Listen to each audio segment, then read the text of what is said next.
This is a different thing, just to change the smell of the pinky. Okay. It's just to change the smell of the other oud. Just mix it with your other pinky. There we go. All right, I think we're back. Up whether whether Mossad likes it or not. It's going to back up Mossad. Whoa! We didn't ask for. We didn't sign up for this. What's this guy saying? That's right. Army Medical. We're good to go. No, I just want to see if Okay. we show up on YouTube real quick. Okay, take your time. Everybody who's hearing it for the first time.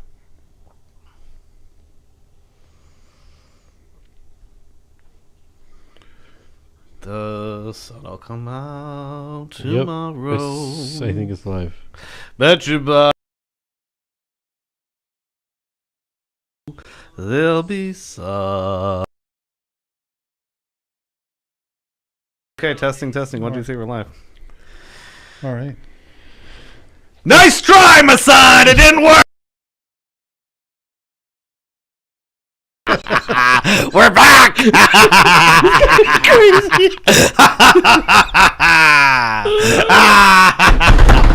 We're back. Anyways. Wow, that scared the heck out of me, bro. Sorry. Thank you, Ryan. You did You that woke joke. me up, man. Yeah, dude. It was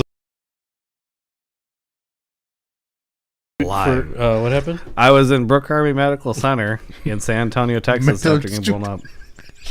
The Brookings Institute.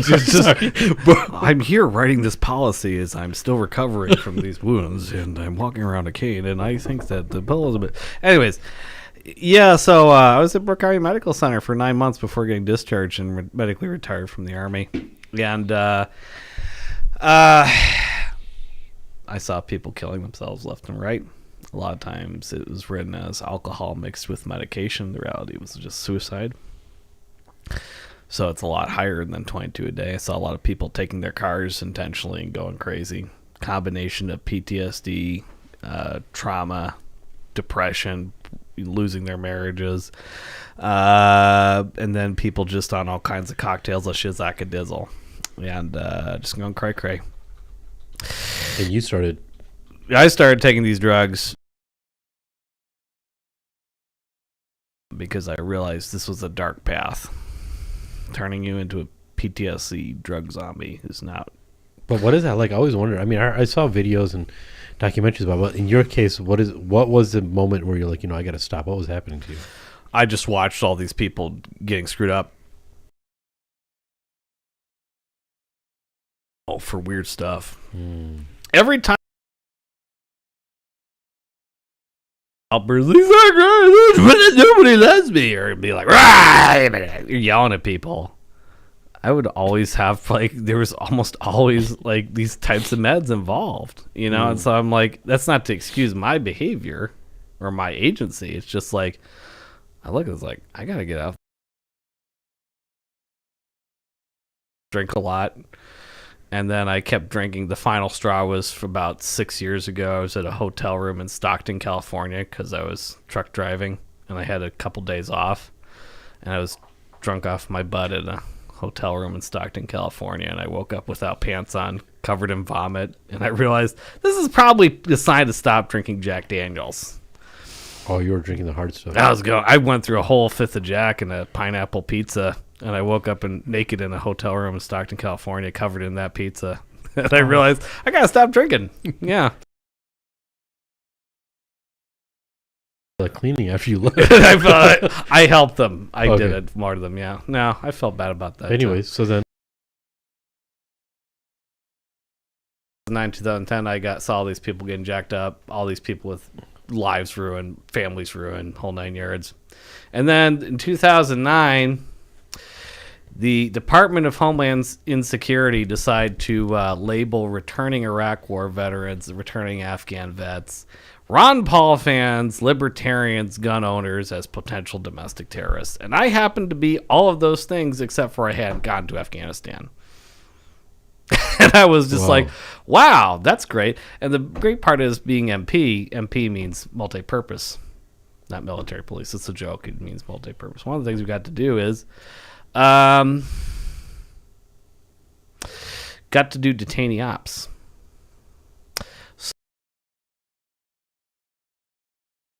sometimes, and they would stuff like we were babysitting the Iraqi police, so the Iraqi police would stuff like 50 dudes in a room the size of this and just leave them there all the time. And I used to think they're all terrorists, and I just come in there the cage. You know, I didn't torture them, I just mocked them. And I stopped doing that. You know why? Because I started realizing that most of the people in that room didn't belong there, didn't even have a trial. Half the time the Iraqis would just get somebody to get a quota or get some money or something like that. I mean, some of them were legitimately bad conspirators, but a lot of them were just at the wrong place in the wrong time. And then, so imagine finding that out, realizing everything is a lie, seeing all this destruction, having your life destroyed, seeing other people's lives destroyed, and you come home and the government that lied to you and sent you these places now turns around and calls you a potential terrorist. Yeah. That's disgusting. So then when people are like, I don't understand, why does Harry live in Indonesia with the coconut hajis? What's he doing over there? What is he doing? It's like, I don't want to be around you people. Not you people as an average Americans. I don't want to be around Uncle Sam. Don't take it personal. I don't want to be around people like that. And then it doesn't, it doesn't help the fact that I'm from Waco, and I remember as a kid, snap, you're from Waco. I am from Waco. I remember when they did. Did you know this? He's a card-carrying Branch Davidian member. Branch Davidian, man. I saw what they did to those kids. It's like, and then I come back here, and then now this whole thing kicking off with Israel-Palestine. And J6, Trump supporters are terrorists. And I was telling Muslims, I was like, they are demonizing Trump supporters and America First the same way they demonize y'all. Don't fall for it. Watch out. And then this whole thing with Israel-Palestine is happening, and then you see Candace Owens and Tucker Carlson and Muslims kind of coming together, realizing Sneeko and what's his face? Who's the America's favorite anti-Semite? Oh, it's Nick Fuentes. Nick Fuentes and Sneeko coming together, and Candace and Tucker and Muslims coming together, and it's kind of like, okay, now we're all starting to figure out who the real terrorist is. It's like a really bad episode of Scooby-Doo. This mask is popping off, and we're seeing like what's underneath this monster mask here. And it's the neoconservatives, the military-industrial complex, and the Zionists. And then this whole thing kicked off. You guys know I had a channel. It was doing great, and then I got shadow banned. And when you're a small channel starting off, you get shadow banned. It's a death sentence. What were you talking about in that channel to get shadow banned? Palestine. Really? And I was saying that Hamas, by the way, Piers Morgan, I do not condemn Hamas. I will condemn some of their individual actions and behaviors that are not in line with Quran and Sunnah or not acceptable, but the Constitution of the United States of America does grant us the right to keep and bear arms. The Second Amendment says that we can actually overthrow our violent oppressors with violence. So I may not always like what Hamas does. I don't really like them kidnapping Israeli grandmas, Piers, but actually, they do have a right to fight back against these Zionist Jew Nazis, who I don't think represent real Jews, by the way. And I know a lot of Jews are very deeply upset, offended, because never again to them really means never again, and they're seeing it happen right now. So here's where I'm getting a little excited here. I'm gonna try and tie this up. I am tired of being labeled a terrorist. When my YouTube got shadow banned, then TikTok videos got taken down, always over Israeli-Palestine issue. I had it looks like best I can tell, IDF cybersecurity thugs coming around and, falsely accusing me of anti-Semitism and being cry bullies. And then, as I was telling you guys off camera, about a few months back, there was a fake charge on my bank account. While I was in Jakarta, Indonesia, somehow there was a Dick's Sporting Goods for $69.95 in Dick's Sporting Goods in Kansas City, Missouri, or something. The irony. That was me. It was you? You left your card here. You son of a biscuit. How dare you? I knew you worked for Mossad. This is a trap the whole time. You guys are just getting me all soft, feeding me falafel and tea, getting me all soft. Anyways, so then I had to fight with they shut down my bank account. My bank shut down my account for a month, thinking that I was a fraudster. I've talked to subsequent other Palestinian activists that I knew from around that time period. They were all having the same problems. One girl I knew had like $3,000 to $4,000 ACH'd out of her bank account and sent to somewhere in Germany. and she never authorized this, and she couldn't pay her bills for like a month. So, then to top it all off, in my beloved home state of Texas, about a year ago, I volunteered to join the Texas State Guard, not to confuse the National Guard, because there are medical retirees and older dudes that are kind of not really, young guns anymore, but they could like do border patrol duty. I signed up for that, and they said, "Oh, sorry, we can't let you because you want a religious exemption for a beard. Oh, sorry, you would need to be here all the time instead of just 3 or 4 months of the year doing border patrol or whatever." Texas State Guard is a state militia that responds only to the governor. And here's Governor Abbott coming out saying, anybody who's an enemy of Israel is an enemy of Texas. Okay, great. So I'm just going to lay it on the line. I'm tired. I'm tired of like being passive. I'm tired of walking away. I'm tired of being nice. Y'all keep making up this thing where I keep being made into a terrorist. So now I'm going to terrorize you with truth bombs. So here's my offer right here on the Madman. Well, we just, this whole thing with they shut the thing down. They just shut us down. And I've been told by some people who are friends of mine in law enforcement that I may or may not be on a watch list somewhere. All right. Okay. You got me riled up. Here we go. Here's my offer. This is specifically directed to people like Omar Suleiman, who is down in Texas also, Nasser Kadi, Daniel Hakikachu, anybody down in Texas. I do not need the money. I got my pension. I don't need the fame. I deleted my YouTube channel. I was happy to walk away from it. But if it helps to have a Purple Heart recipient who became a Muslim speak out against the war, speak out against the censorship, speak in defense of what these kids on campus are doing, come out and speak publicly. All I need from you guys is plane tickets and a place to stay. Y'all don't have to put me at Four Seasons. It can be the Holiday Inn Express. Holiday Inn's fine. Yeah. You don't have to pay me anything. I will go and speak publicly, and I will do what I am very good at, which is telling people to go eat a giant pile of cucumbers.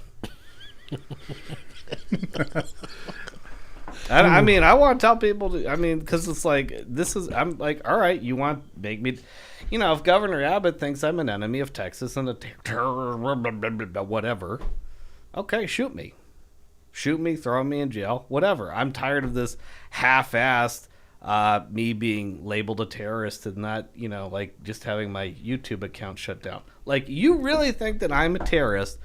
Do something about it. Do something.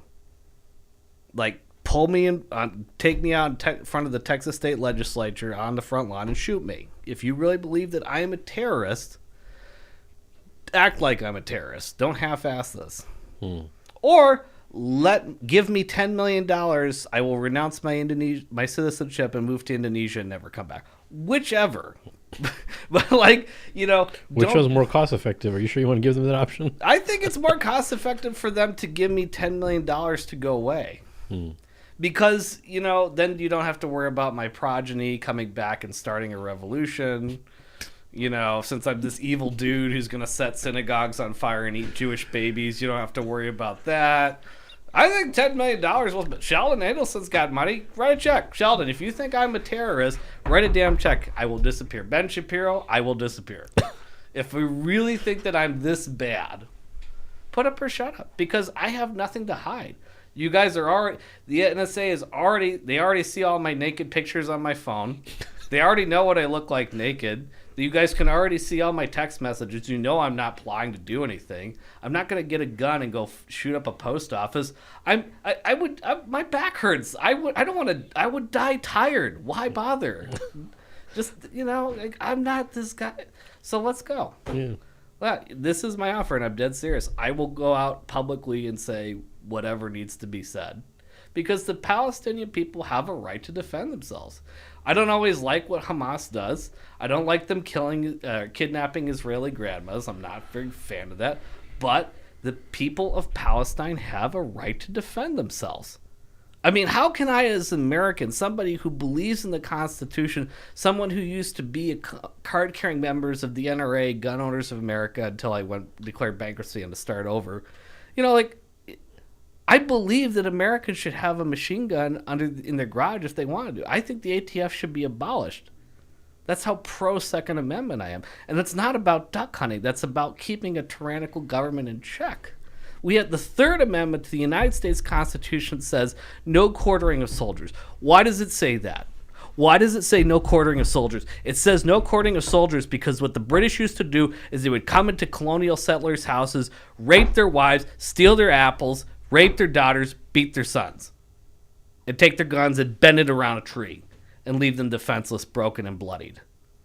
That's why we have the Third Amendment. That's why it's first, second, and third. That's why those amendments are right there at the top of the Bill of Rights. Excuse me, I'm getting salty here. There you go. Okay, so that's why they're there. So who am I to go and tell the Palestinians, oh no, just hunker down, guys. Just don't just be nice. Be just nice. Be nice little gentle lambs. No. Be warriors. Defend your family. So no, I don't condemn Hamas. I might condemn their individual actions some of the time when they are out of line, but there is room for violent revolution fighting back. And many people around the world, not just Muslims, agree with what I just said. A lot of people just don't want to say it. Well, I'm going to say it because I don't care anymore. I will say it publicly. I will go on Piers Morgan's and show him to his face and tell him, no, I actually do support that's Hamas. Outlandish, Harrison. That's outlandish, Harrison. We didn't like it when you did to us. We don't want to mustrate Israelis. And I am serious about that. If Omar Suleiman or somebody like Yasser Qadi or Daniel Hakikachu wants to call me, I will go out publicly and say what I just said.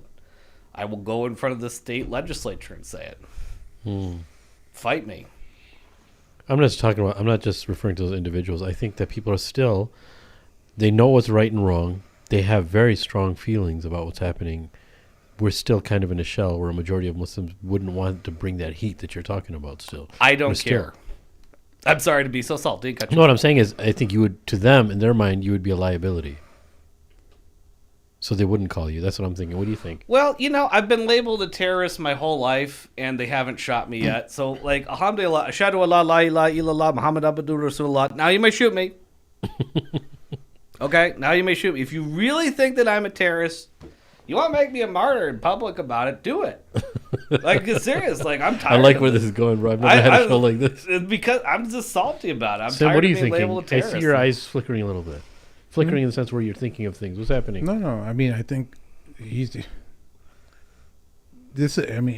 awfully brave of Harrison to offer this, but it's not like one person's burden. It's a collective effort.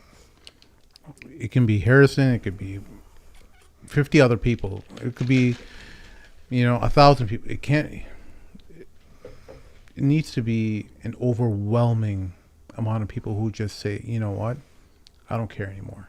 That's right.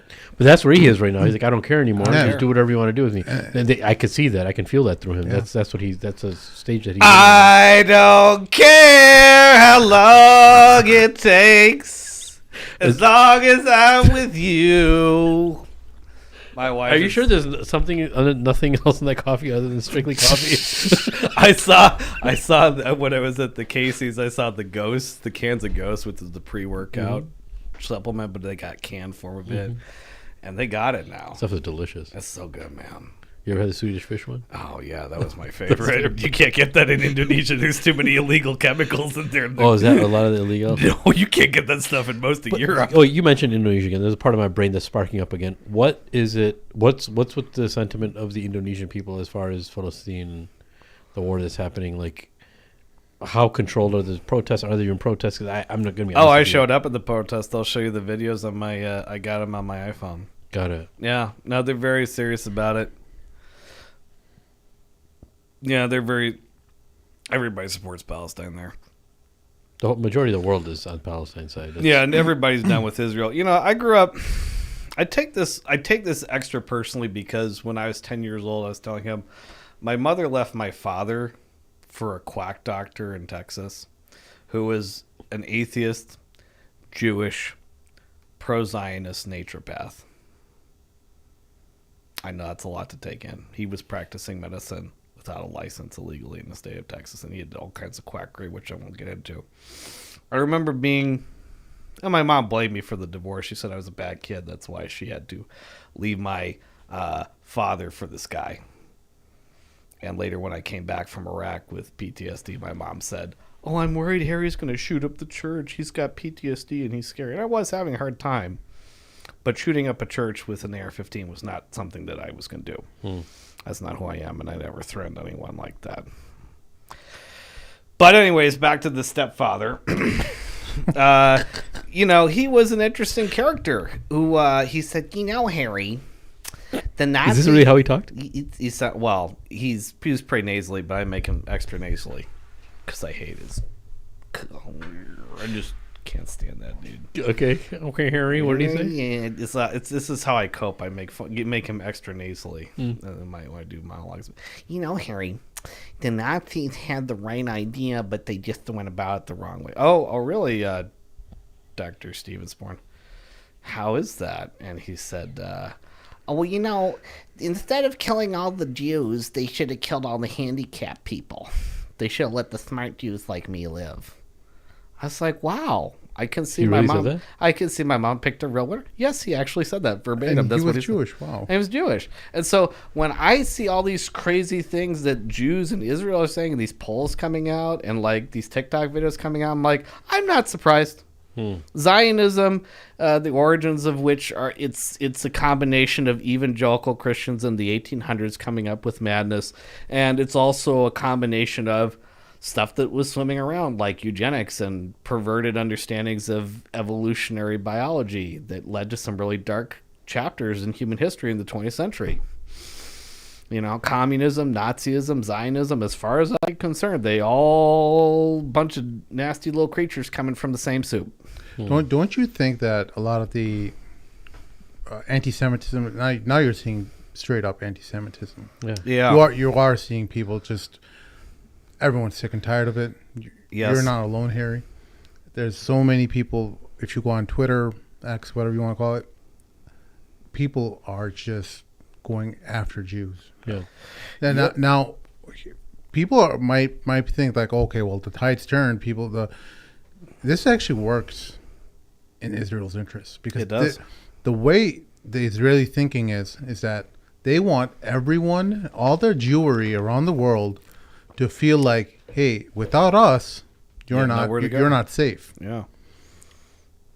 And it further incentivizes Jewry around the world to prop up the state of Israel, to make sure that...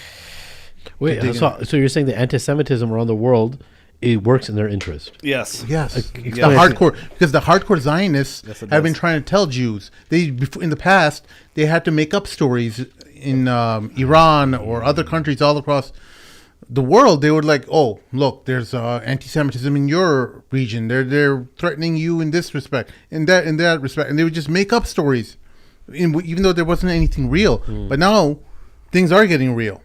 People are like, yo, like, this is a majority of, we're not saying everyone, but a majority of Jews support Israel.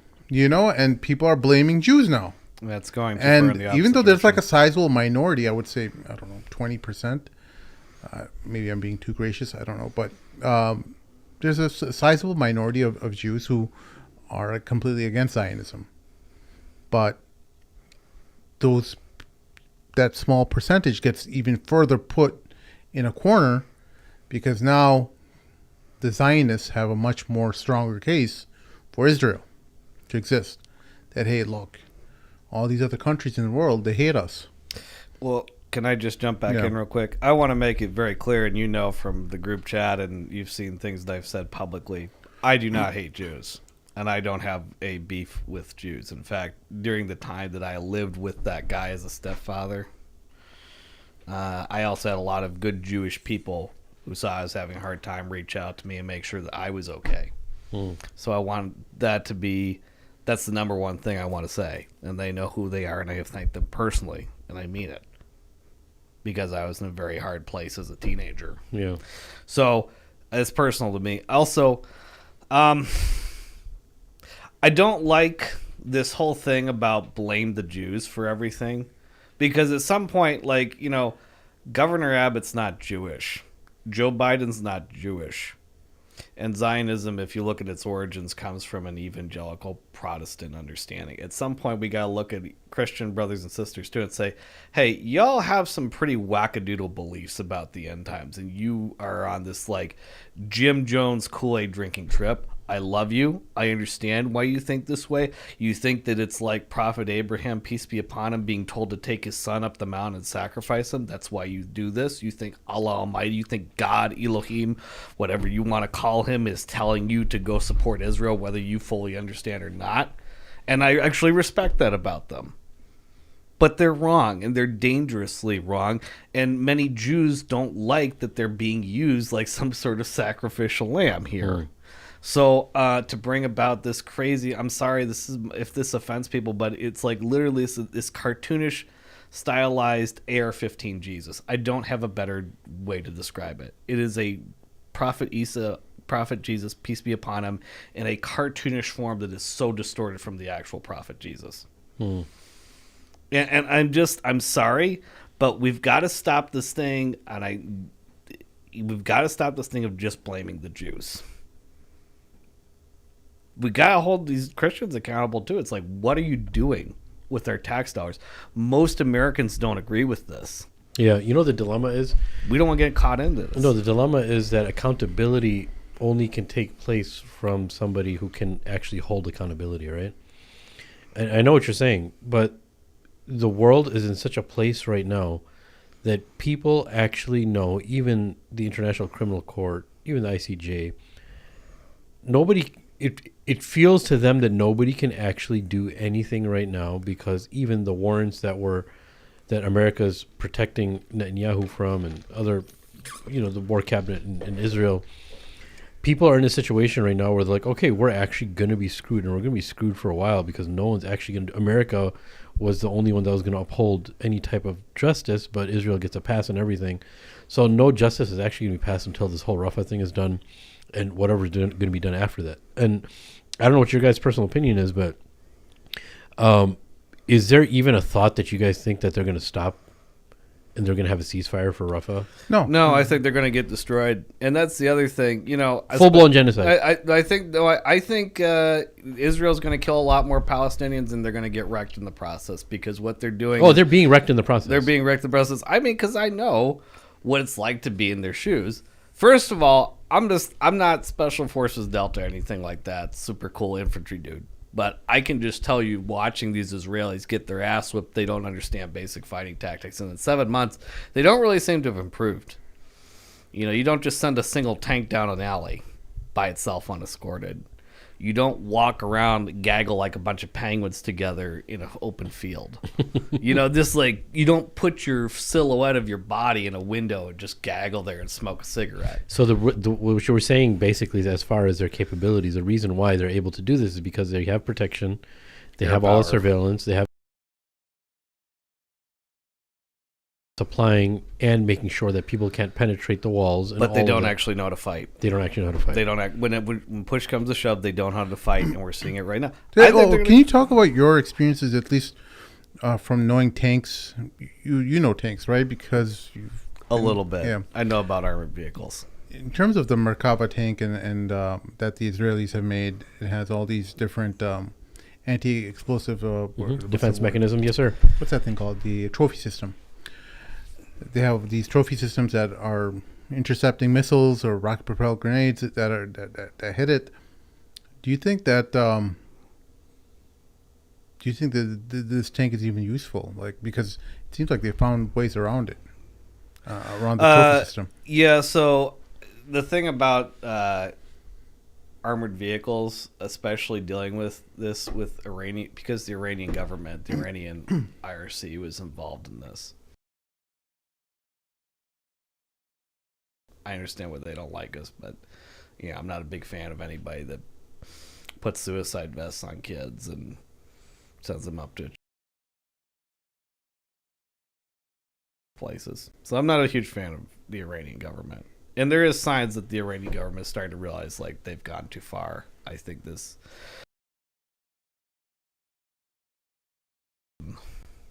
is my inclination. But look, the thing about armored vehicles is the Iraqis, aided by the Iranians, were able to create some really effective ways to destroy armor with very simple low-tech technology.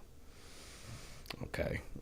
You shoot out, just put this copper plate, use a laser guided thing similar to what you use for an automatic opening door at the grocery store. Truck passes, boom, molten copper plate like a big lava ball from Super Mario melts through the armor. The RPGs that Hamas is using right now work on a similar principle. And there's something special about the way those RPGs are set up, that it's more like the types of IEDs that the Iranians were using against us. Because, of course, Hamas and Hezbollah are proxies of Iran, so they've been sharing technology. So they're very good at penetrating through armor. And if you are so afraid to fight and die, because the Israelis are very casualty averse, that the only thing you can do is huddle inside of a tank, what that says is you are cowardly, that you are really afraid to fight. And then what does it say if you're an Israeli when Bibi Netanyahu's son and his wife Sarah, if I'm not mistaken, are hiding in Miami partying it up, while people Bibi Netanyahu's son's age are fighting and dying in Rafah? And then you have all these Orthodox Jews, for these religious Jews, some of whom support the state of Israel, some who do not. But they're not fighting. All that resentment in Israeli society must be boiling over. And then you look at what Erdogan just did, finally, after getting his behind. Okay, I'm sorry, we're actually going to cut off sales to Israel. Oh, alhamdulillah. 8 months late. Alhamdulillah. What's the what do you call it? Sultan. Thank you, Sultan Erdogan. You finally came through, bro. Good job. Took you long enough, buddy. You know. So Waited 8 months to give Turkey aid. right. SubhanAllah, I didn't even think about that, bro. Imagine Wow. that. Imagine if people were in Turkey after their devastating earthquakes, waited 8 months to do something about it.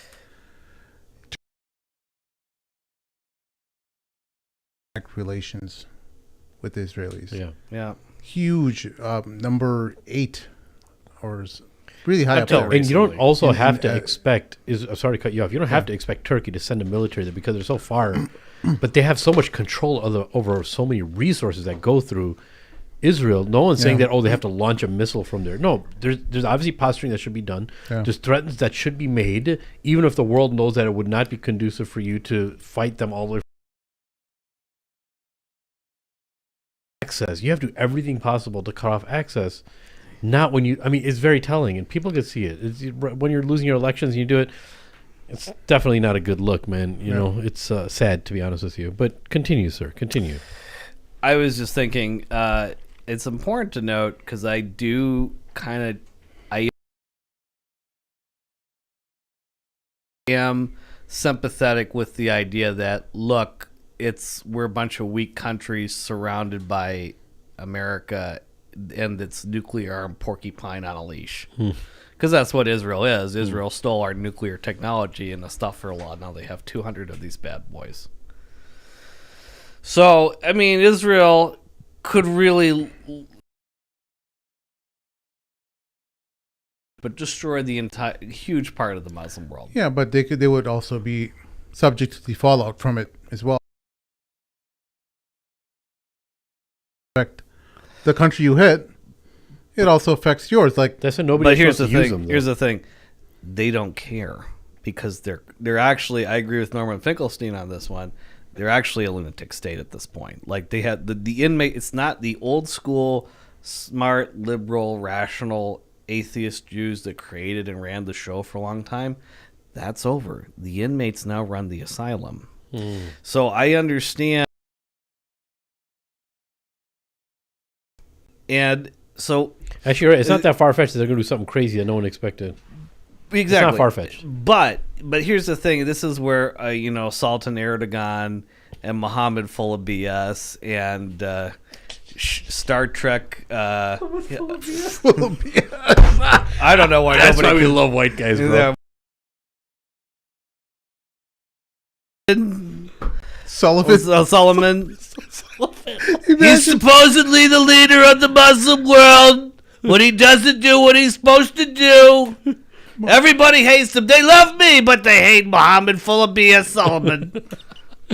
Let's change it to Sullivan. We call him Sullivan now because it's like, oh, God, I lost. Anyway, I got lost. I love it. And, King Star Trek Abdullah, Captain Ferengi, having a midlife crisis. Oh, look at me! I'm going out in my Rolls Royce with my gun, and I can't even get it out of the holster. But pew pew pew pew. I'm pretending I'm English.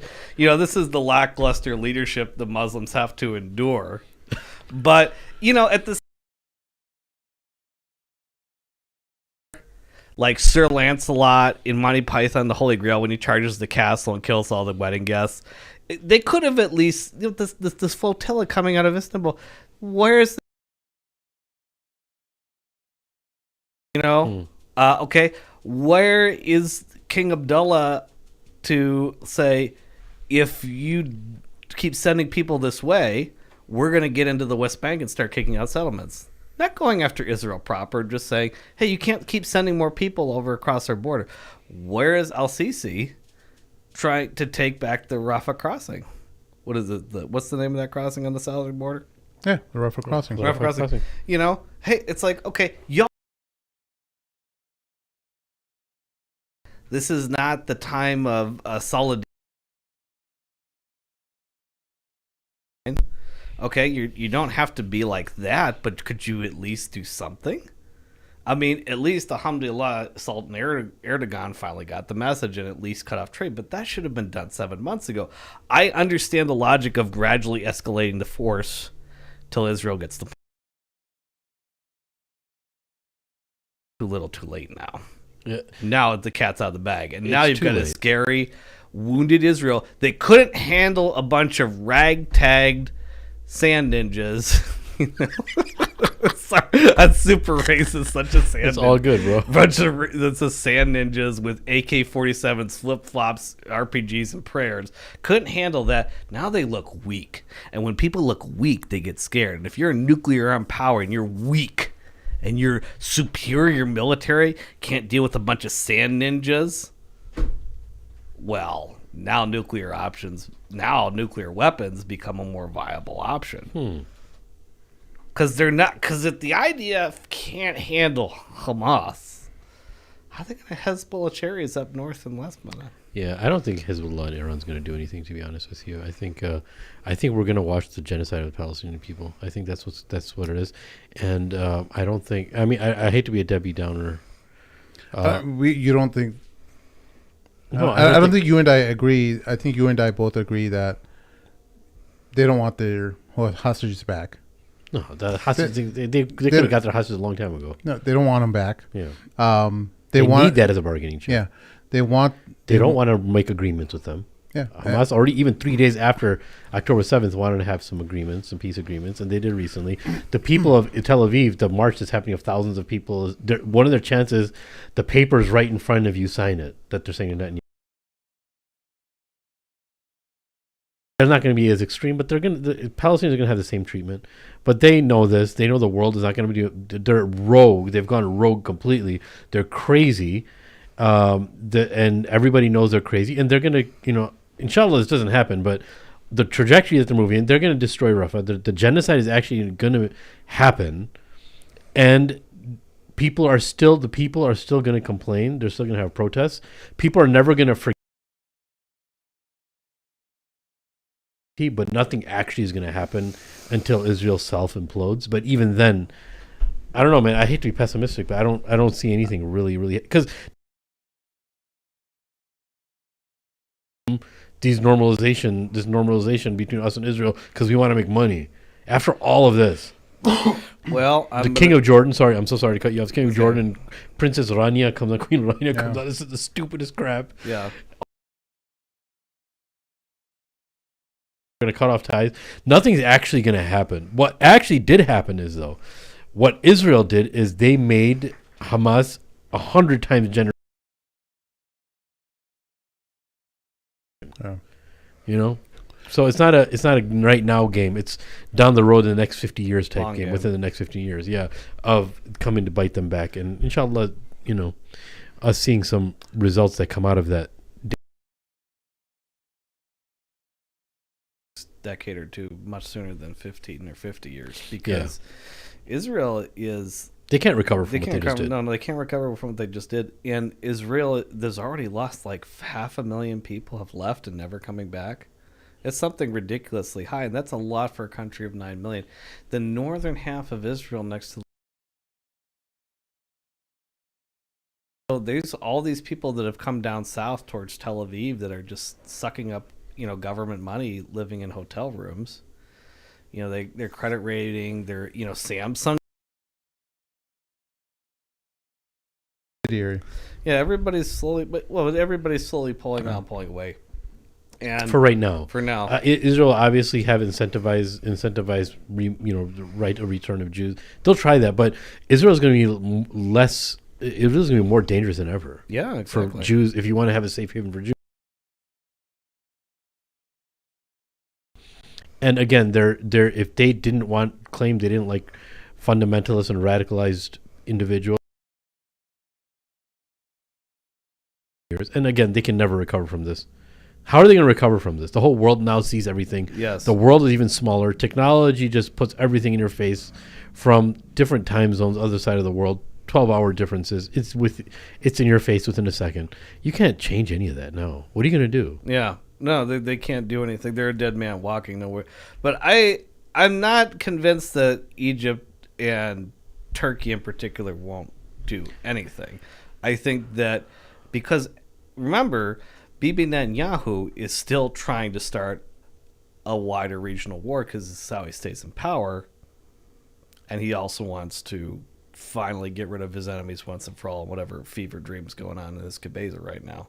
So remember, he was intent on invading Rafah, and then the whole thing with Iran went down where they tried to attack. They attacked an Iranian embassy, and then there was a bigger thing. And then the Biden administration basically said, okay, fine, you can invade Rafah, but just please don't start a wider regional war with Iran. So after that whole missile exchange, we were buying the Israeli defenses. And it was pretty significant internally. They don't say that, but it was pretty significant. They still hit their bases. And that was the point. Iran sort of punched them gently enough to say, we can actually hit you a lot worse than you think. Don't you think they kind of had an agreement to allow that so Iran could actually not go full force and just posture a little bit for the people? Yes, posturing for the people, but Iran is saying, listen, if you guys really want to start something, we actually can destroy you. And they can. They actually can. And so now, after that whole escalate with Iran, now they're going back to Rafah. So even if let's say they accomplish their goals and level Rafah and kill off all the Hamas and displace all those people, do you think that's going to end? It's going to further isolate them from the rest of the world. And now Bibi Netanyahu is going to have a motivation to go pick a fight with Hezbollah or Iran, or Hezbollah and Iran. It's not like, I don't see a situation where Bibi Netanyahu is going to go pick a fight with Hamas and Rafah and finish the job there, whatever that means, and then just pack it up and go home. No, they're going to keep going. So even if they do kill people, it's not like then they're just going to normalize ties with Saudi Arabia and it's all good, forget about it. No, this is going to keep dragging on and get worse and worse progressively. How much do you think it's going to bleed into? Do you think because of the people, even in Saudi Arabia, I don't know about Saudi Arabian politics, maybe you or Mort could chime into that a little bit, but how fed up do people need to be until, even though their government's ruling with iron fists, like Saudi, they got everything under control. We're getting close. But how much do you point to to do some type of revolt or some type of. I need to Saudi. There was just an assassination attempt on Muhammad full of BS. I think that was fake news, unfortunately. Yeah. Was it? That ended up being a rumor. Yeah. Yeah. Well, okay. Look, here's the thing. Even if it's a rumor, hold on. Even if it's a rumor, it's an indication of where things are going. Because when there's rumor after rumor after rumor, there's usually half degree of truth in those rumors. Okay, I'm sorry, brother man. I do mean. No, here's the thing about revolt and stuff like that. Like, you have to understand the conditions of a revolt to happen. You have to have popular support, right? I mean, especially in the Muslim world, where our regimes are no different than Israel. They'll mow their own people down. They'll drive them. You saw in Rafah Square and all over Egypt during the uprising, they just ran over their own people. Just huge military vehicles. I should clarify. I apologize. Revolt was a bad word. People finding ways, because people always find ways to breach the barriers and just go and just declare jihad and go and fight people in Israel. No, you can't. That's not how. I mean, you need weapons to do that, right? No, I know that you need weapons. But I'm saying people sneaking in weapons and figuring a way out, like they did in other countries in the past, is the nature of war. You have to have supply lines established. It's much more complicated than a bunch of ragtag group of people grabbing militias and stuff. You can't take on even the smallest organized military in the world with a ragtag group of individuals with some weapons. And no, I'm not sorry. So no, Yeah. I agree with you 100%. Yeah. That's true. I'm saying about people that are just sick of it and like, you know what, we're just going to do whatever we want to do because no one's doing anything like that. That mind of people. But that still changes the dynamics of things. Oh, there's people coming in from other countries, and we're finding other people from other countries trying something. That's not going to set a trend, you think? no, that's not how. You that wouldn't have any. They would just criminally prosecute them, execute them in their respective countries, or Israel will kill them. It's that has no bearing on any kind of meaningful political impact. It would just further advantage that we have jihadis coming in, and we have to or this is why Hamas needs to get destroyed. So that wouldn't do anything in any serious. You have to have an organized military to conduct operations, and you have to have supply lines. You have to have a coordinated attempt where you have a real threat to. Otherwise, it's just a way for Israel to solidify or strengthen its position, make a better argument than the non-existent argument that it has right now. Right now, it has nothing to offer to the world as some kind of meaningful explanation as to why they're causing this kind of carnage. Now you're kind of giving them an excuse. If it's just I see what you're saying. Random individuals keep on going, and then they'll just say, "Oh, okay, well, this is just another ISIS." That's what Hamas is. Hamas is ISIS.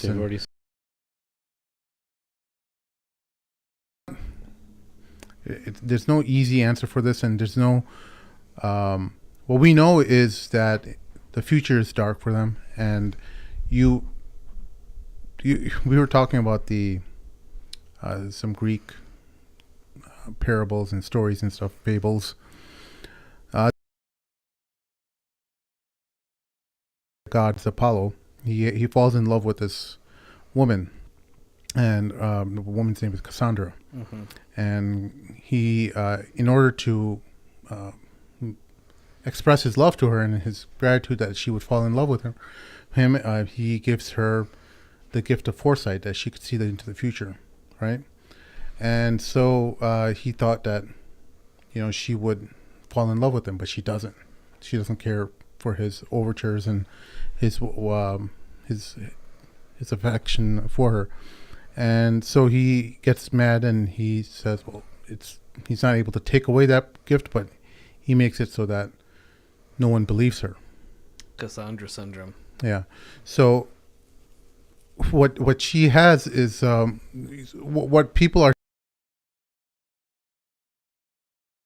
future. You're going down a track of destruction. You're going down this path of destruction Sandra effect, where it's just like nothing's being believed by them. Like no one is really, or the people who are maintaining their power, not just the Israelis, but the Americans and the Western powers who are holding up their position. They don't see the writing on the wall. But ultimately, it's just a game of patience, right? And you have to see that you're reminded by the verse of the Quran where, Allah gives people power for a period and then it takes it away. And I don't remember which ayat that was. Do you remember? Surah Al-Imran, yeah. تِلْكَ الْأَيَّامُ نُدَاوِلُهَا. The days that Allah gives people specific times of power and rulership. The verse is also alluding to rulership. Yeah. To be a sign for everybody else, and that's what it is. And to see who's the best in their actions and who isn't. And Allah always Allah tests people. Look, a lot of times we see tests, just on the side note, we see tests as like borderline. When people are afflicted with tests, they're not sure if it's a punishment or if it's right or what it is. And in the that he is always going to test you to make sure that you come out on top. He wants you to come out on top. And these people who are tested, Allah uses them examples to see, look, they failed the test miserably. This to these nations and tested for the whole world to witness and themselves to witness. And so Allah can say, look, this is their time to go now. And I see the same thing happen with Israel. They're in the beginning of the end. I personally were able to keep this. Allah gave them power, even in this late stage of them being far away from Bani Israel and far away from prophets and prophethood. They're in a completely late stage now in 2024, 2025, where they had the whole world convinced in their lies. And that's what, frankly speaking, in the Quran, the Jews that Allah is referring to of Bani Israel that broke their covenants and Allah favoring them in favor. Dude, whether you like it or not, Allah is merciful, and in a way He did favor them by keeping them, their deceptions alive of the world, believing everything that they were saying. Yes. But now the cover is blown and it's like, I showed you and I told you. This is what I told you. And the Quran always speaks the truth. I know we always have to say it's have to say in a sense because we're good people. Alhamdulillah, and Islam teaches us we're good people. Let it be very clear. Muslims are if they follow their deen, they're the best people. Are still better than anybody else if we can stick to that 20%. So just put that out there. But I'm sorry to cut you off, but when we say, I'm talking on myself, when we say that not all Jews are bad, we really actually mean that because we still feel that there's some hope. But when Allah is talking about Bani Israel and what brings the religion of Judaism and Jews, of what Allah had given them and bestowed upon them, Allah had bestowed upon them this gift of being very small in number, but having the effect on people of convincing them of things and letting them continue with it, right? If we want, that's why that book, By Way of Deception, always hits home, is because that's what they were actually given, that as a gift from Allah, this gift of deception. They're very good at persuasion games. But now it's gone. Yeah. So my thing is, what comes next when the cover is blown? And they've gone rogue, and like you said, the writing's on the wall, and they're not getting the signs, they're not taking the signs. What's around? Clear. I'm porcupine, and that's why I said, you're saying logically, rationally, they're not going to launch nukes because they would face the blowback. But if they're weak, vulnerable, and as Norman Finkelsteins point out, a lunatic state, and clearly they're not thinking rationally, otherwise they would stop. Like if they were thinking rationally, if this was the Emma Glomir days, if this was the Yitzhak Rabin days, like this would not be going on right now. There would have already been some kind of... But it's very clear that like I said, the inmates are running the asylum and they're scared and vulnerable. Hamas humiliated them. They could not defeat these people. It's been 7 months. They really, probably somewhere between 78 to 80% of Hamas is still around, and they still have tunnels and supplies and equipment. They've been preparing this like the frickin' Viet Cong for years. They could keep fighting for another 2-3 years. Another 2-3 years? No, I don't think they could. I really don't. I think this might come to a head sooner than later.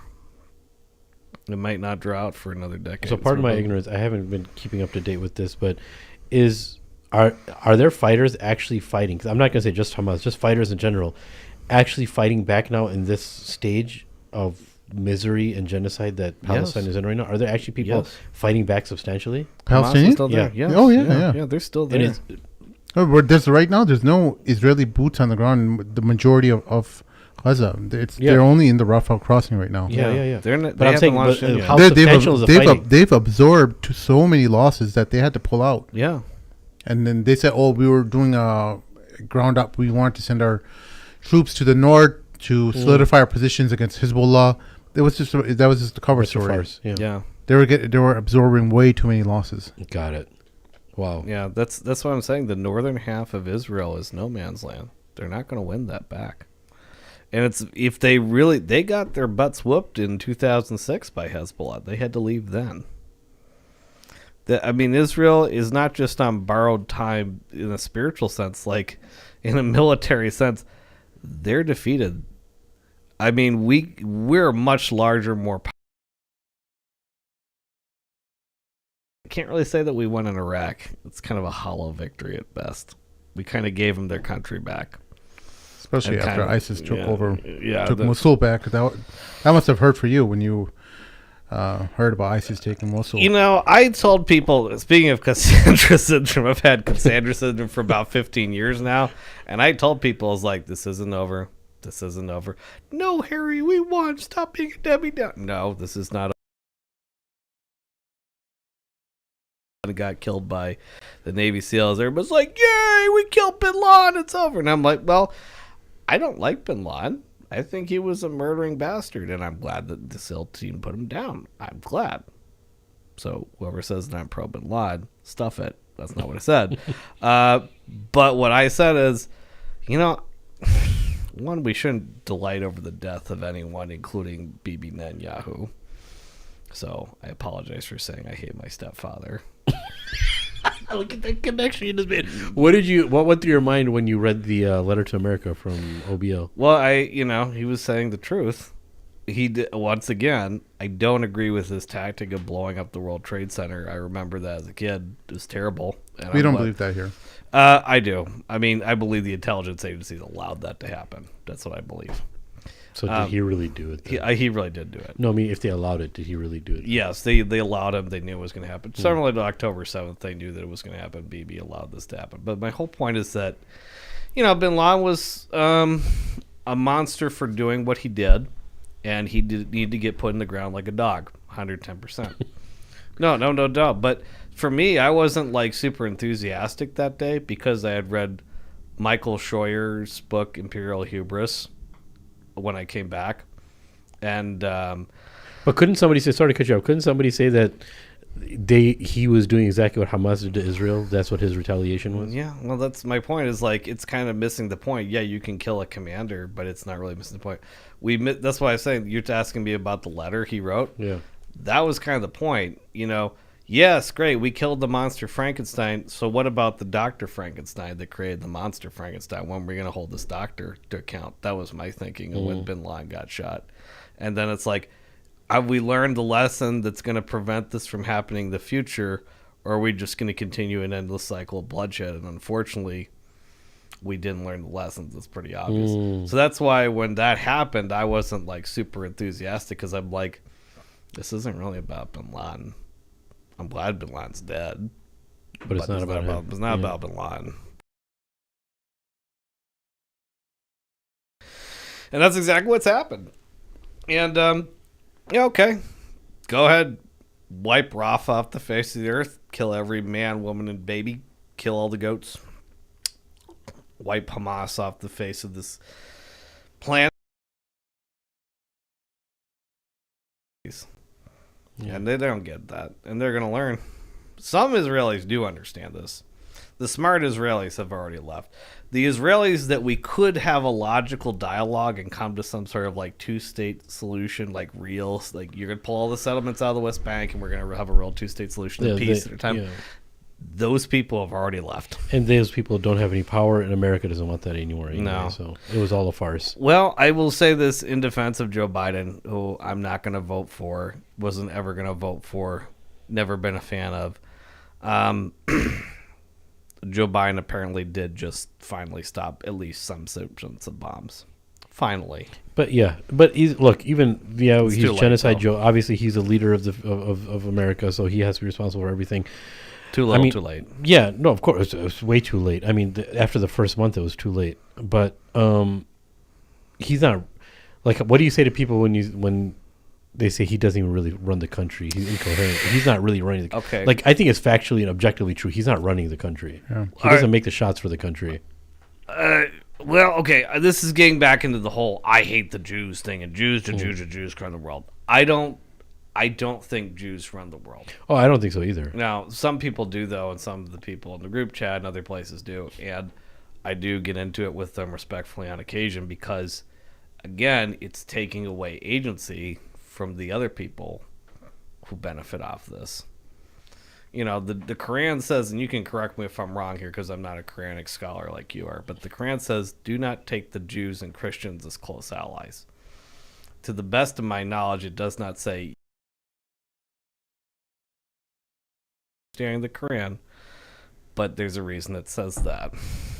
And so there's this attitude amongst a lot of Muslims and a lot of the people, the Nick Fuentes, alt-right people that are hanging out with Sneeko these days, that the Christians, they're just misguided and they're just confused and, but they're really good people. But the Jews, those are terrible people and they're cursed and they're terrible people. And it's like, yes, they're cursed, but guess what? Muslims can be cursed too. Christians can be cursed too. The pagans are definitely cursed as well. That's why I make dua and Surah Fatiha not to be like the cursed people, right? And the ones who've been led astray. So it can happen to anybody, any nation afterwards, yeah. Yeah, But so when I say I regret saying I hate my stepfather, I actually mean that. Go down that path, I will become like him. Literally some Star Wars shizakadizzle. Will become like him. Go down there. No, I'm not kidding. I mean, I'm joking, but I'm not kidding. Like, you go down that dark path. You don't know where you're going to wind up. You'll become like people. Speaking of dark paths, I know you've been trying to treat your PTSD. Stuff. And you've been trying to take some non-conventional methods. I don't know if you're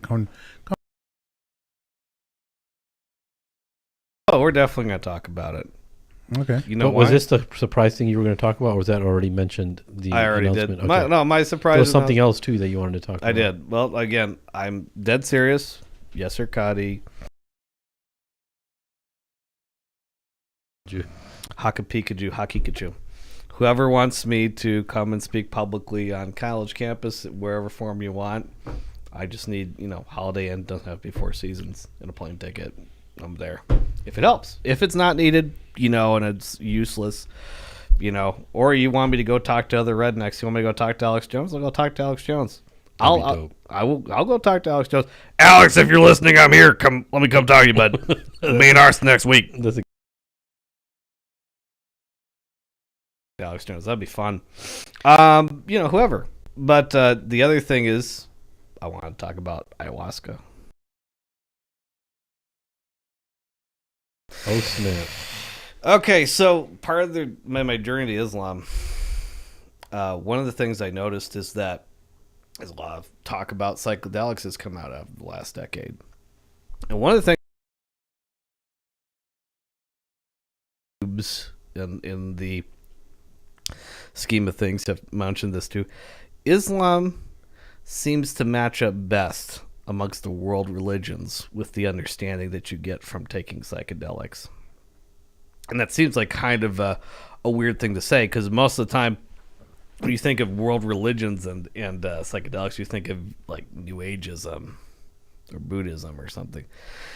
But actually what I found through this dialogue about jinns and DMT elves and aliens and this, that, and the other is that, and the psychedelics that's opened up this, because Islam, compared to the Christian tradition that I come from, does not say that there's angels and demons. that demons are fallen angels. It says there are angels and jinn, and some very different thing. Very different thing.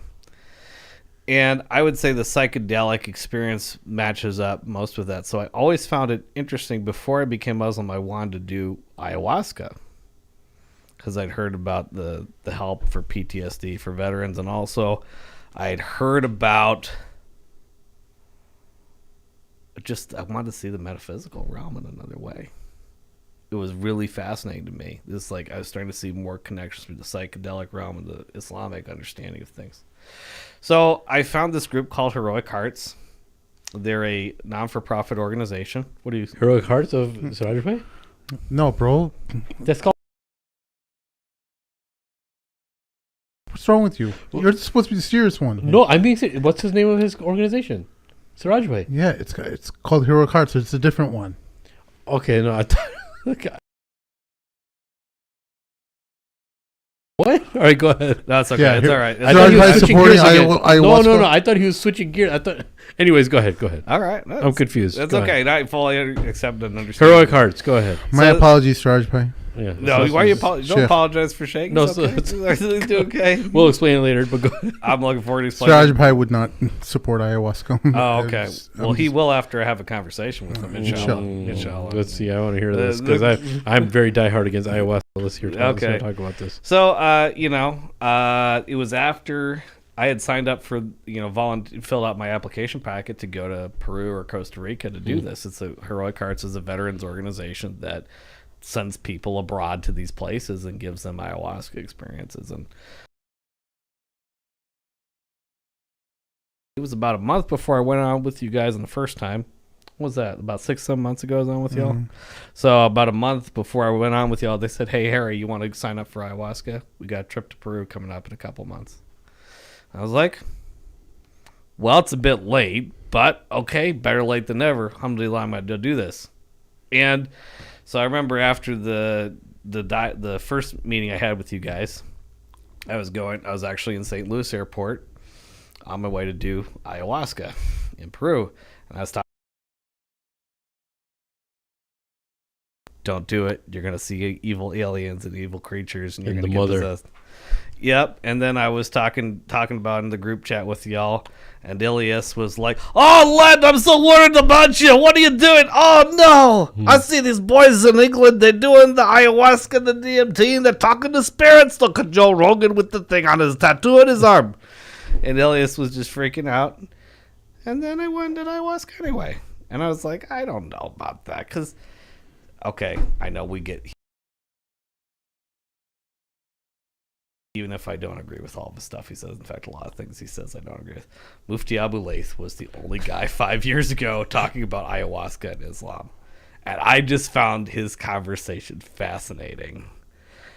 And I've seen things on like the Dean show with Eddie where they're like, got people going, "Oh yeah, don't do ayahuasca, it's haram. You'll see demons and it'll ruin your life and it's so terrifying." And I ran back to the masjid.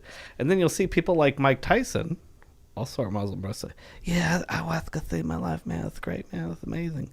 So I'm like trying to figure out all these different voices. I got to go do this myself. So I go to Peru with this veterans group, guys who are veterans, rangers, SEALs, normal people, people who are cooks and admins, a whole gamut of people. Mm-hmm. And I did ayahuasca. We go, it's run by these two indigenous shamans who are,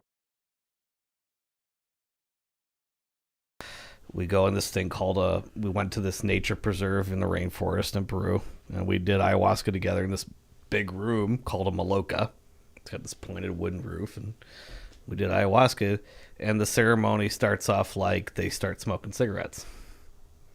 They have like traditional like rolled up cigarettes. They start smoking, once folk smoke everywhere. And then you go one by one around in a circle, and you go up and take the ayahuasca drink. It is the most disgusting thing I've ever drank in my life. It would be like drinking that. Like that. You're pointing to a bottle of oud. Bottle of oud. It would be like drinking that. It's really gross tasting. So I went back down and sat on my cot after I drank it. I said Bismillah. I was like, I wonder what I'm going to see. Am I going to see dancing fairy girls? Am I going to relive a traumatic memory from my childhood? Is this going to be just like a wave of emotions and sadness? Like, what am I going to experience here? So I'm sitting back down and everybody else is getting their shots. And I'm just sitting there lying in the dark and I'm going, this is nonsense. This isn't working. Maybe I need another dose. And all of a sudden, I heard a voice. And the voice said, "You're so impatient, white boy. Really? Said he just don't play You're white so effing impatient. You want me to come? Here I am." And that's when it started the tessellation patterns. I was like, oh, okay, yeah, it actually is working. Hey, you literally heard a voice? I heard a voice say that. Wow. You're so impatient. And it's true. I kind of am impatient. I am like trying to rush through things all the time. You're so impatient, white boy. Wow. So yeah. So then I'm like, so then I started, You didn't think that's a jinn that's like talking to you? Oh, I did. I thought it was a jinn talking to me, and then I started to see a face, and it was a very evil, scary looking face like this, and it said, "I'm an evil jinn, and I'm here to possess you." That's literally what it said. And I'm like, oh man, I should have listened to these guys.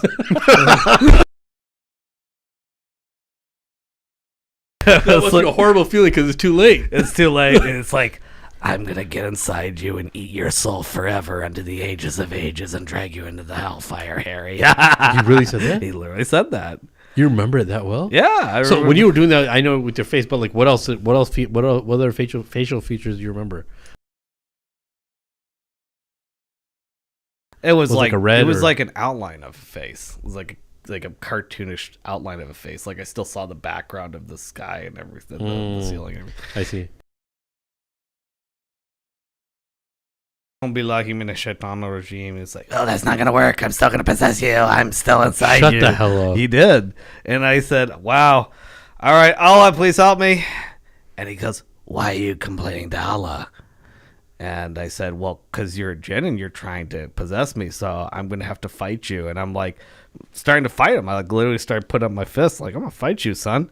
And he's like, he started singing like the dun dun dun dun dun dun. He started humming the song from Doom, the new Doom video game. Okay. That's crazy. Yeah. Dun, dun, dun, are you going to fight me, huh?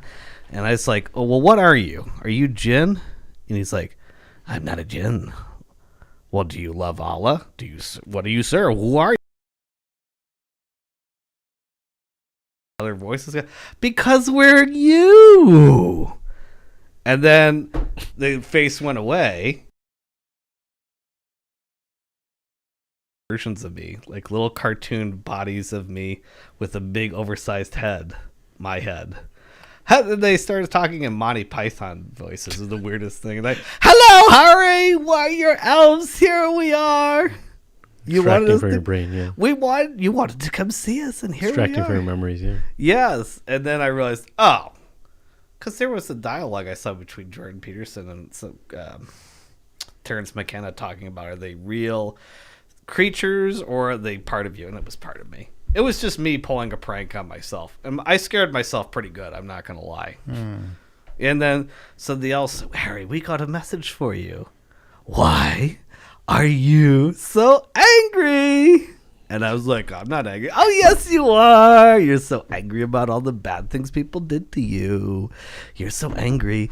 Don't be angry. Don't be angry. Oh, who said, oh, that was your beloved prophet, Muhammad, peace be upon him. He said, don't be angry 3 times, didn't he, Harry? Don't be angry. And they're just roasting me. And they're just roasting me. Oh, look at you. Aren't you an adventurer? Did you think that you were so cool coming down to Peru to do ayahuasca with the Indians? Look at you. Harry the adventurer. Harry the adventurer. They're just making fun of me.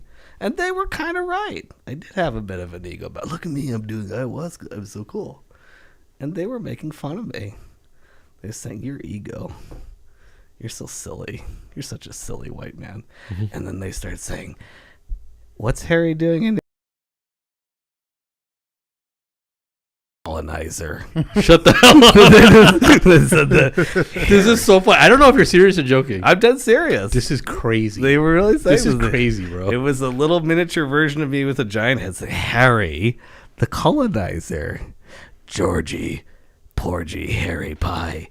He kissed all the Indonesian girls and made them all cry. Shut up. That's what he literally You memorized all that? Yes, it's very distinct in my mind. He was going. Then they said, Harry the tiger, Harry the very hungry, horny honey badger. Because I talk about honey badger. Yeah, Dude, I gotta see the comments. What are people's comments right now, bro?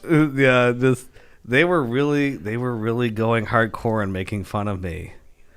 And when they said Harry the colonizer, they showed a picture of me like a projector set. One of them pulled out like a flashlight projector, put this thing on the wall of me with my wife where I'm wearing the pithy hat in the old part of Jakarta where the colonial administration buildings used to be. And they're like, Harry the colonizer with his colonizer hat on, stealing all of Jakarta's real estate from the local brown people. What a monster. They just roasted me. It over sounds and like over. they're like part of your fears or different corners of your mind are manifesting themselves in little characters. Little characters, man, yeah. And then they kept going on, and they said, Harry, you think you're so cool going on this adventure. Do you think you're cool like you're... Do you know who's really cool, though? I was like, I don't know. Do you think you're as cool as your Prophet Muhammad who flew on a winged horse? Is that how cool you think you are? I was like, no, I think that was way cooler. Oh, yeah, well, then stop being so egotistical about coming down to Peru to do ayahuasca with a bunch of Indians. You're not that special. And then they hopped on a winged horse, and they're like, Harry, we're going on an adventure. I was like, I don't know if I want to go on this adventure with you. This is so weird. And I'm like, I'm in a sandy desert, and it's nighttime, and they're on my ayahuasca elves jump on a horse, a winged horse. And you're sitting in one place and all this time. And all this time, and I'm experiencing this. But just a quick tangent. How is the setup? How do they make the ambience for the people who are... It's a part dark. Is it dark, but is it still comfortable, or does it just Yeah. feel uncomfortable? Does it feel weird? It's in a circle, and they're on a cot. Yeah. Got it. Okay, so the- then they jump on the... The winged horse. And they get up and like, oh, Harry, we're flying away. We're flying. And I'm trying to keep up with the... And they're like, Harry, you're getting very far away. You're far away, Harry. And then I finally catch up to them, and they come back like, oh, okay, let's just grab you. And they took me on a little flight. And then they took me to a village somewhere in the desert. And they put me, and then I see this masjid, and I'm sitting in front of a masjid. And I'm sitting on the stairs of this masjid, and I can't look up, but there's this person sitting on the stairs, and I can't see who this person is. I can't see his face. And the elves started to get very serious, so I stopped being silly. They stopped talking in Monty Python voices. They started talking normal voices, and I said, who is this that you're sitting me in front of? They said, don't you know who this is? I said, this is your prophet. No, that's what they told me. They said, this is your prophet Muhammad, peace be upon him, and he has something for you. And I don't think I actually saw Prophet Muhammad, peace be upon him. Maybe I did. That'd be cool if I did, but if I didn't, alhamdulillah. And in this vision, he hands me a Quran. And then the Quran turns into, it sort of turns into stars. And all of a sudden, the scene changes, and I'm seeing a blue skyline with stars everywhere. And the words to Surah Al-Fatiha show up in English. And a red arrow goes down to several parts. And what it says is, the elves come back, and they're like, so where you're saying, A'udhu billahi minash shaitanir rajim, protection from Satan. And people do things like ayahuasca. Non-Muslim people do this. They're doing it because they're disturbed by the world, and they're trying to get away from evil influences. In the name of Allah, the most kind, the most wise, and most merciful, it goes down. And the elves were saying, when people do ayahuasca, non-Muslims do that, and they feel the peace and the kindness and the love of God through these medicines. That's what they're doing. Guide us to the straight path and lead us not astray. And they said, what does the ayahuasca offer people, Harry? And then they said, Harry, you're so silly. You didn't have to come down here and do ayahuasca to know this. You already had Islam. And they said, they just made fun of me. They said, you're so silly. Why did you come down here? They literally said that. They said, you didn't have to come down here, silly white boy.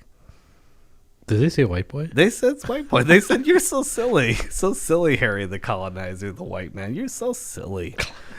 You're so silly. You didn't have to come down here. Even the elves call white people colonizers. You know, they just made fun of it. And then what happens is, at a certain point in the ceremony at the beginning, the two shamans start singing, and then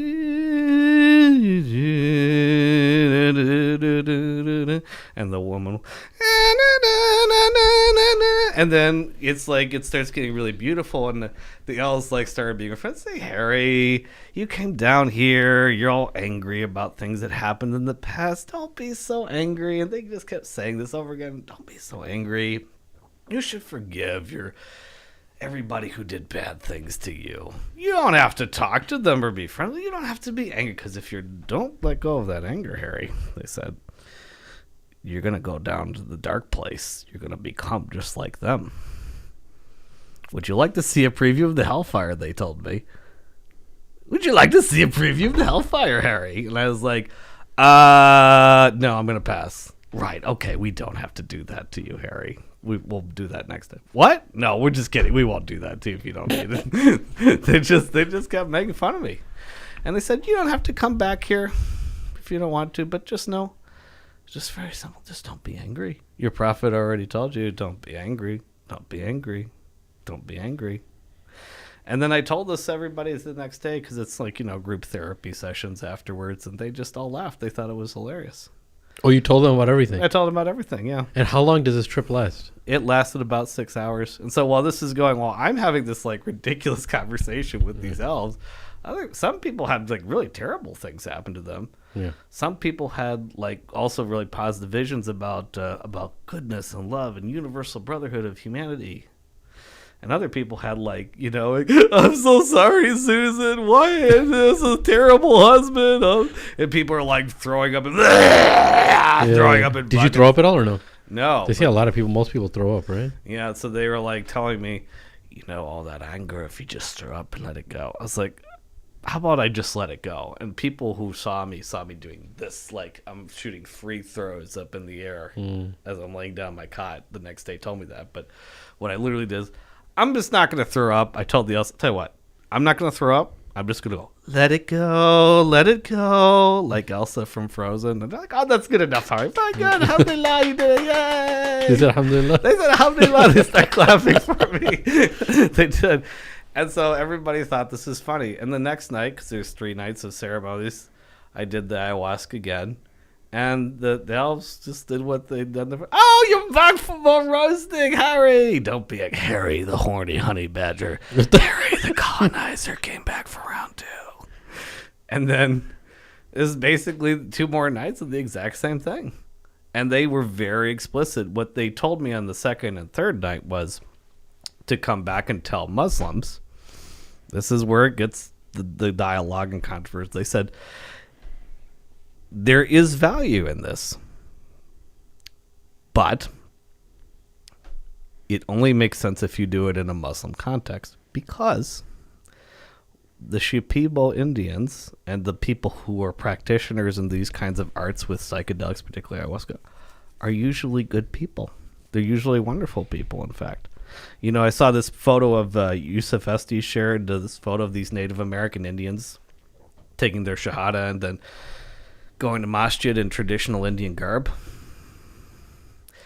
Those people had a different understanding of who God was in their traditional Indian way. But intuitively, in their heart, they understood who Allah was, even if they had the wrong Al-Qaeda. And I'm using Al-Qaeda loosely. They had the wrong theology. Just like the Quran says the Christians are closest to us in spirit. Well, the Christians have a completely wrong idea of who God is. But they know who God is with the mercy and the heartfelt, etc. So I would argue similarly that many of these Indians, based on what I saw yesterday with my experience and also what I see Yusuf Festi sharing, a lot of these traditional Indian groups in Central and South America that practice this kind of stuff do actually understand who God is, Allah Almighty. What the elf said is, they're going to blow smoke on you and spit perfume and do their little, we're pulling demons out of your hair or whatever. That's their thing. You didn't have to come down here and do that because you're Muslim. You have your own thing. And the elves told me to come back, and I actually got a hold of Mufti Abu Layth, and I told him this to his face directly through WhatsApp, like I'm telling you guys and anybody who else who is Sheikh Scholar or above or anybody who's interested in doing this. What they told me was, you do not have to come back here and do this. Muslims, if they're going to do this, should do it with their own context, because otherwise they could not get, it's not a group where they're using ayahuasca to talk to demons. There are people who do that. That's not what I was doing, but there are people who go to certain dark spots on the earth and do dark ceremonies and talk to actual jinn. That's not what I was doing. That's not the group I was with. But they said you could get confused with other religions. That's what my DMT elves literally told me. So they told me to go back and tell you guys to tell everybody else. And if there is a room for ayahuasca and psychedelics for Muslims, it should be done in an Islamic context. Similar to how Ibn Sirin had a whole Islamic science of dream interpretation. Yeah, I mean, there's a lot to unpack there, but just I appreciate you thought about a lot of this, but I know this is just your portion. I really wanted you to speak because I really want to know what experience you had, but I wouldn't encourage anybody to do any type of psychedelics. That's me personally. You said you did it for medicinal reasons. I understand. But just look at the end from right now. You refer to the elves and you're referring to them as them actually giving you nasiha. For all we know, that could be a figment of your imagination, or it can be actually some other beings talking to you. We don't know that. Could be. But what we do know is one thing that you have to look at in detail now is they gave you advice and you're propagating that advice, right? Even if it's for Muslims. So what is in the borderline, what is considered Sharia, they're giving you advice in what we understand now is you're not advocating for this, but somebody can hear this and be like, look, the elves told him, so this is good for a Muslim context to do, right? They could. For Muslims, yeah. So that can actually take place too. The second thing is, scholars in the past have written about plants and satanic plants, right? Satanic plants doesn't mean that you're going to be possessed. It means that you're just making contact. That's all it means, which in itself is not allowed, right? Now, I get it. Look, you went there, you wanted to experience something, and people who have PTSD have a really hard time. I know that psilocybin and like LSD in small microdosing amounts has benefits. The other thing is, as far as intoxication and psychedelics and just drugs in general, is Allah didn't say that they don't have benefit. Even alcohol. Alcohol does have benefit. Allah is very obviously honest because He's Allah. Right. But it's still haram, right? Even though it brings benefit, right? Which is why I think it's something that has to be extra. We have to be extra careful. I mean, it was great listening to your experience. Yes. I always want to know somebody personally who had an Islamic mindset who actually went through this, whether they did it before Islam or after Islam, or whether they're Muslim or not.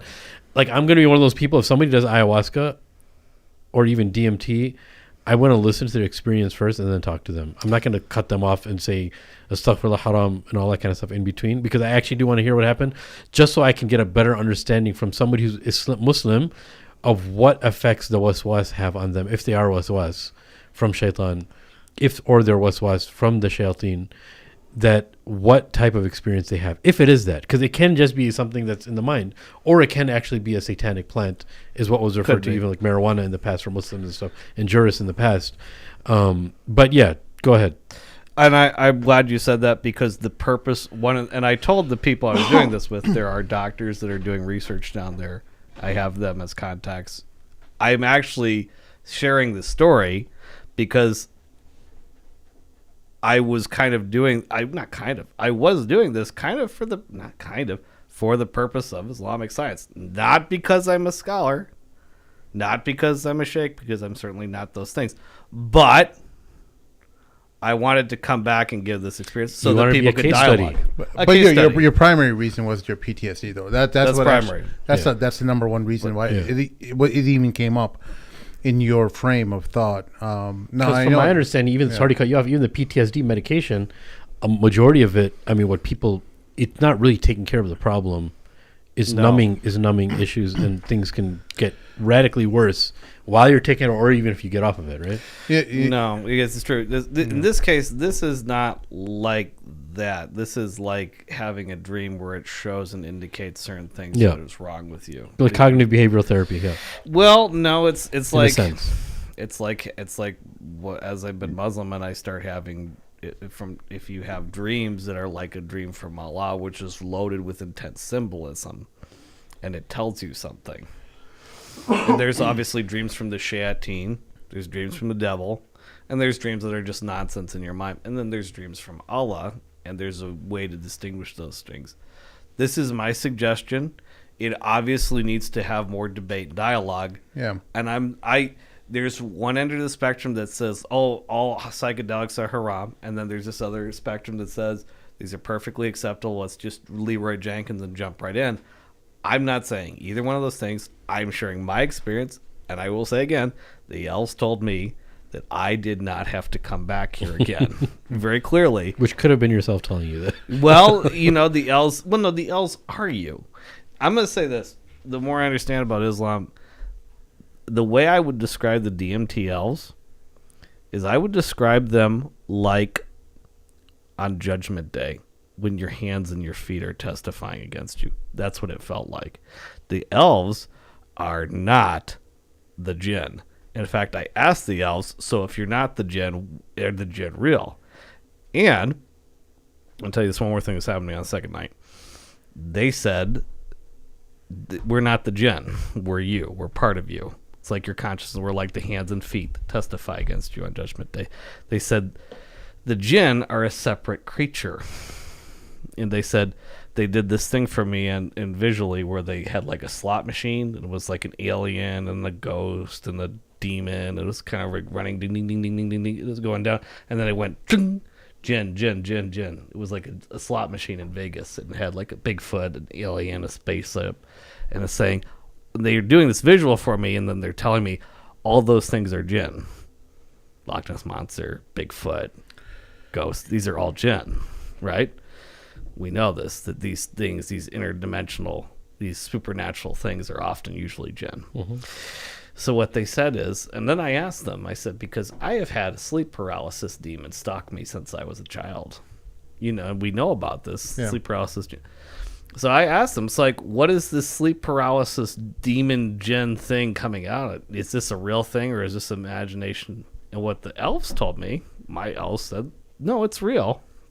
It's a real jinn. It's attached itself to you because when your parents got divorced, you were traumatized and scared and angry. The creature attached itself to you. And it's not like a predator. It's more like a scavenger, like a hyena. And it feeds off of your fear and your anger. And if you want it to go away, you can do ruqya. You can go see an exorcist, they told me. But if you really want to get rid of it, you've got to. What, Harry? And I said, don't be angry. And they're like, that's right, because it feeds off your anger and your fear. And I have noticed that since I had that experience coming home in the last 6 months, it went away. I haven't had it in the last 6 months. Oh. Yeah.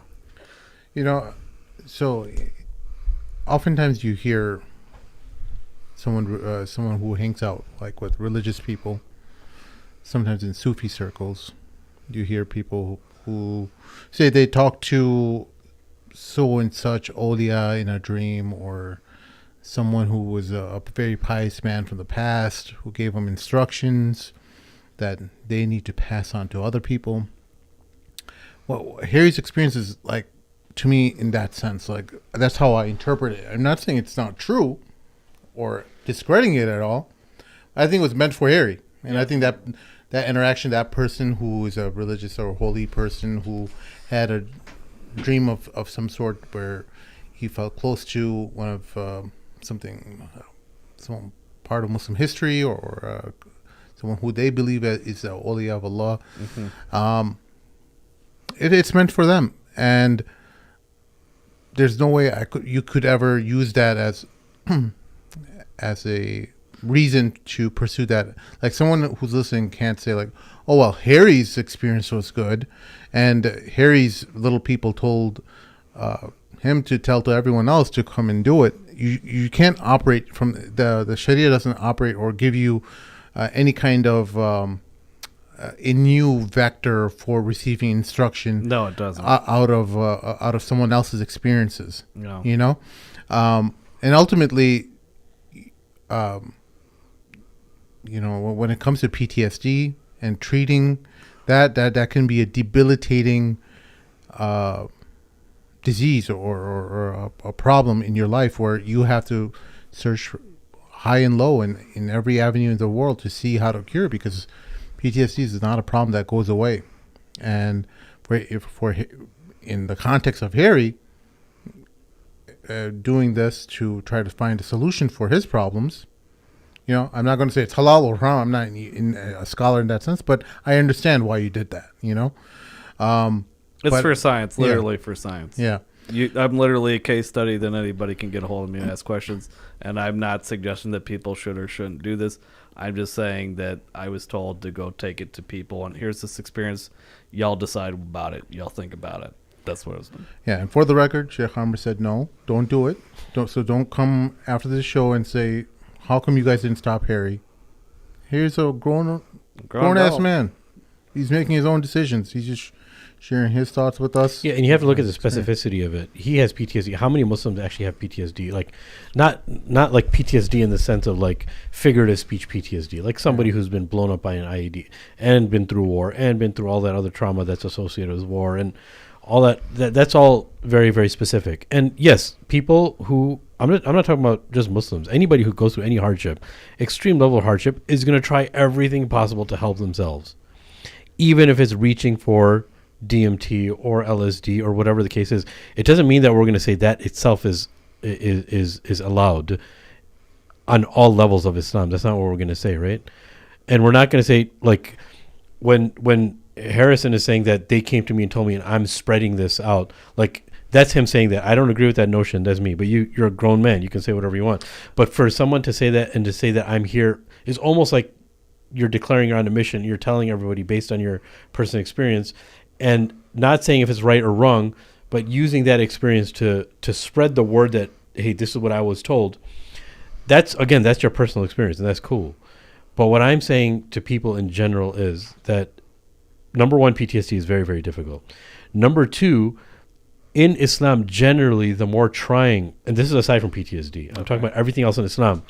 Islam, you're going to see, is always going to give you a different path to what human beings generally want to attain. If you want to get married in Islam, you can't have a girlfriend, you can't have fornication before. You actually have to go through a process of not committing zina and being with the wali and getting the permission of the wali in most instances.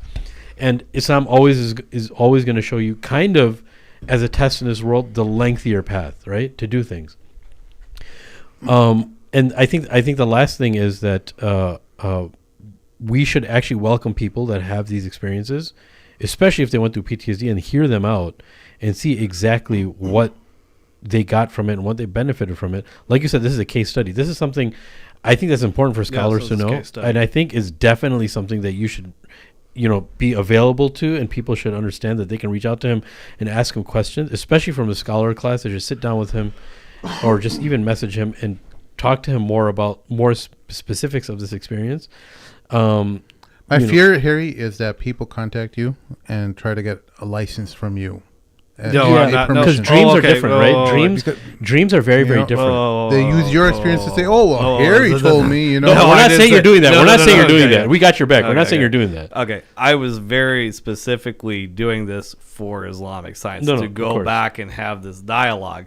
I am not telling people to go do that. No, and I don't want you to even have to explain that, bro. I'm going to cut you Yeah, off no. because I don't want you to come in here and think that we're saying that you're saying this. We're just saying people in their mind when they're reaching for something. I know so many people that have always wanted to try mushrooms, have always wanted to try LSD, and they're looking for that little tick. Well, you're not here for that. No. It's just very generous of you actually to put yourself in a position and talk about this when you didn't have to.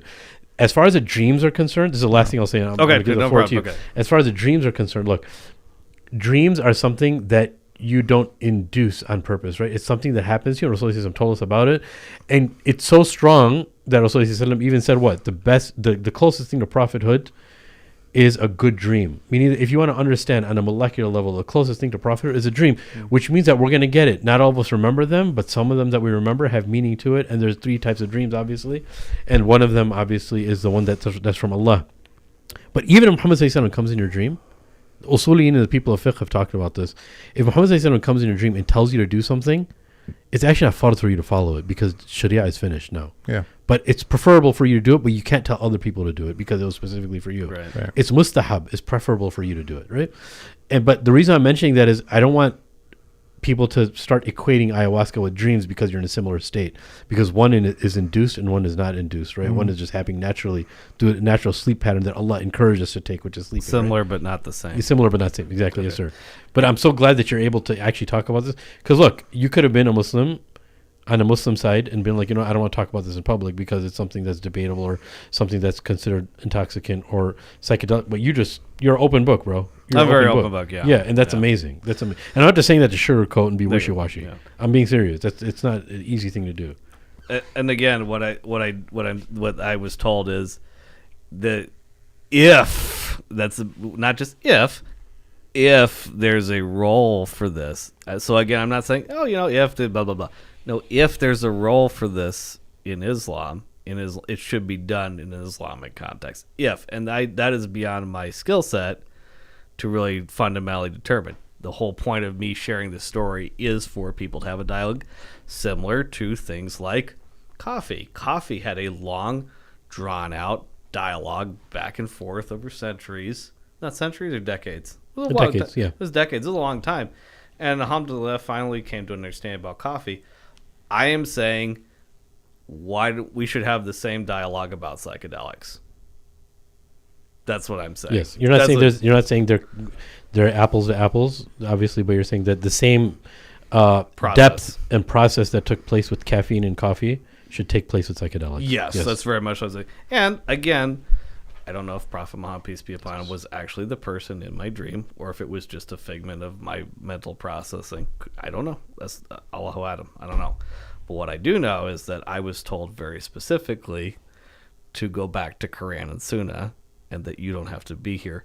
I wanted to understand what the connection was between ayahuasca and Islamic prayer and Islamic spirituality because of what I had read before I became Muslim. And what I was told very specifically is you didn't have to be here. Just go back to Quran and Sunnah. So if that's what you should take away until further.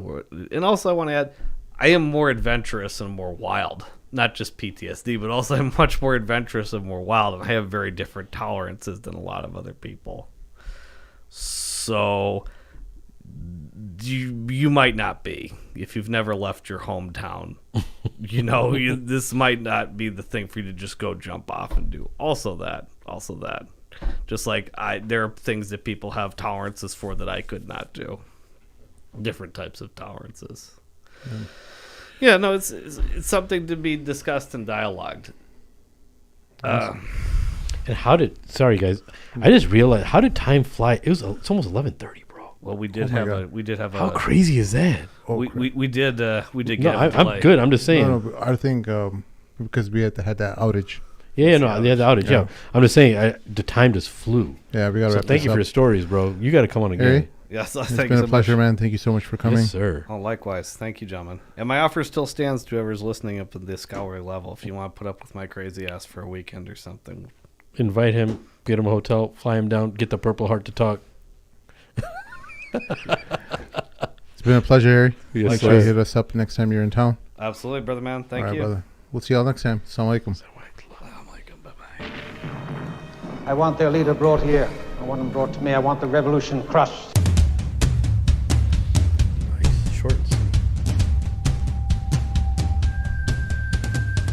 No, I truly was not trying.